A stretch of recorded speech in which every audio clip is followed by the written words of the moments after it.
थोड़ा सा हम जानेंगे ख्याति ऐसी संपत्ति जो दिखाई नहीं देती, जिसको हम छू नहीं सकते, ठीक है, उसको हम ख्याति बोलते हैं।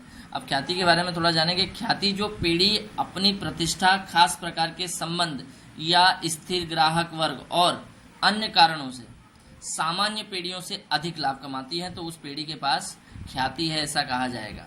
ठीक है, ख्याति व्यवसाय की प्रतिष्ठा का मूल्य दर्शाने वाली अदृश्य मिलकत है। ठीक है, ख्याति ज्ञात करने के लिए 4 मेथड है। सबसे पहली मेथड के बारे में जानेंगे, जिसका नाम है औसत लाभ।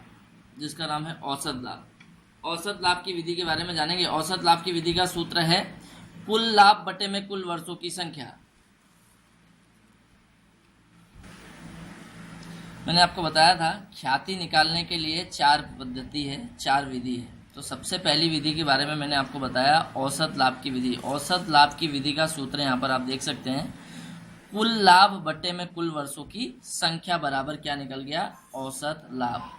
ठीक है, औसत लाभ का सूत्र क्या है दोस्तों, फिर से एक बार देखेंगे। कुल लाभ बटे में कुल वर्षों की संख्या बराबर क्या निकल गया, औसत लाभ। औसत लाभ निकालने के बाद हमको मिलती है ख्याति।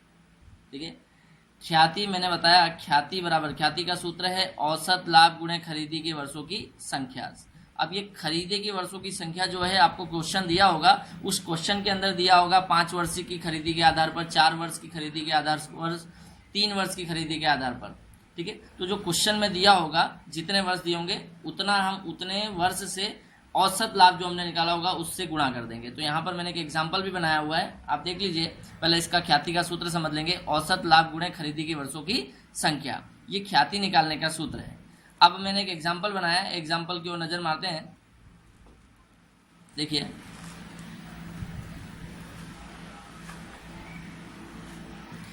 उदाहरण के तौर पर मैंने एक क्वेश्चन बनाया। देखिए, आप यहाँ पर नीचे लिखा हुआ है, नीचे दिए गए लाभ पर से औसत लाभ की पद्धति से, ध्यान रखना दोस्तों, औसत लाभ की पद्धति से 3 वर्ष की खरीदी के आधार पर ख्याति की गणना करो।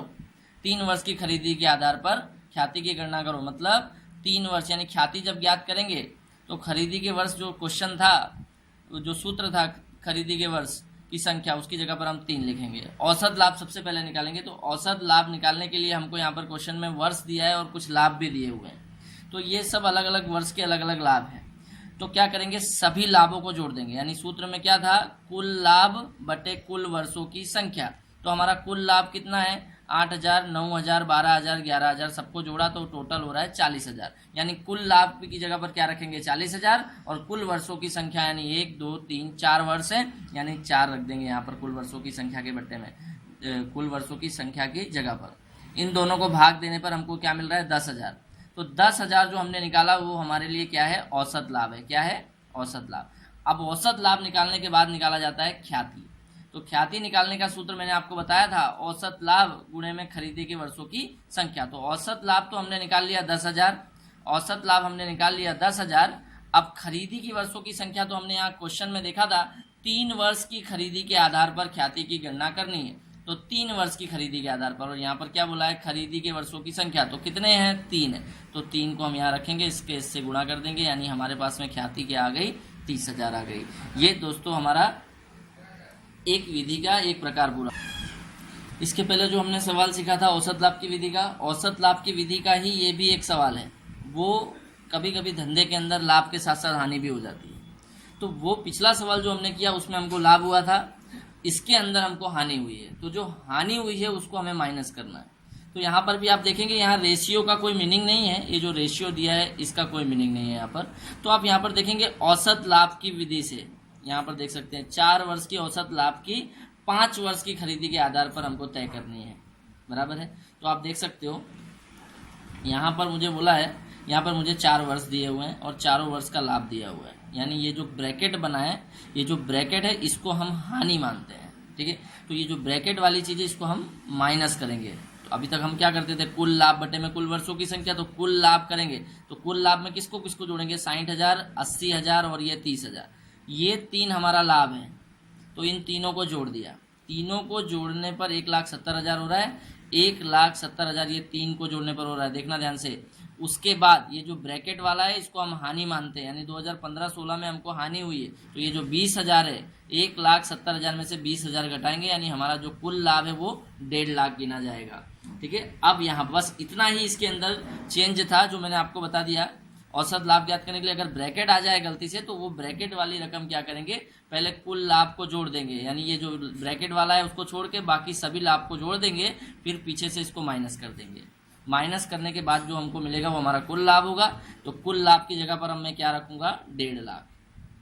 कुल वर्षों की संख्या मतलब कितने वर्ष है, 4, तो कुल वर्षों की संख्या पे जगह पर मैं क्या रखूंगा, 4। इन दोनों को भाग दिया यानी 37,500, ये मेरा औसत लाभ आया। क्या आ गया दोस्तों, 37,500 ये आ गया। यहाँ पर देख सकते हो आप 37,500 मेरा क्या आ गया, कुल औसत लाभ आ गया। औसत लाभ आ गया। अब ख्याति निकाली जाती है, तो ख्याति निकालने का सूत्र आपको पता होना चाहिए। तो ख्याति निकालने का सूत्र आप यहाँ पे देख सकते हो, औसत लाभ गुणे खरीदी की वर्षों की संख्या। तो औसत लाभ तो दोस्तों हमने निकाला 37,500, तो ये रखा 37,500, गुणे का निशान गुणे खरीदी के वर्षों की संख्या। मैंने आपको बताया है कि हम क्वेश्चन देखेंगे तो यहाँ पर हमको बोला है, देखो 5 औसत लाभ की 5 वर्ष की खरीदी के आधार पर गिनना है। तो 5 वर्ष की खरीदी के आधार पर गिनना है, तो खरीदों की वर्षों की संख्या कितनी हुई दोस्तों, 5 वर्ष हुई। तो यानी इसकी जगह पर हम क्या रखेंगे, 5 रखेंगे। इन दोनों का हम गुणा कर रहे हैं, तो हमारी जो ख्याति है वो 1,87,500, ये हमारा सवाल यहाँ पर 1,87,500 हमारी ख्याति आ गई। देखो ये 37,500 ये हमारा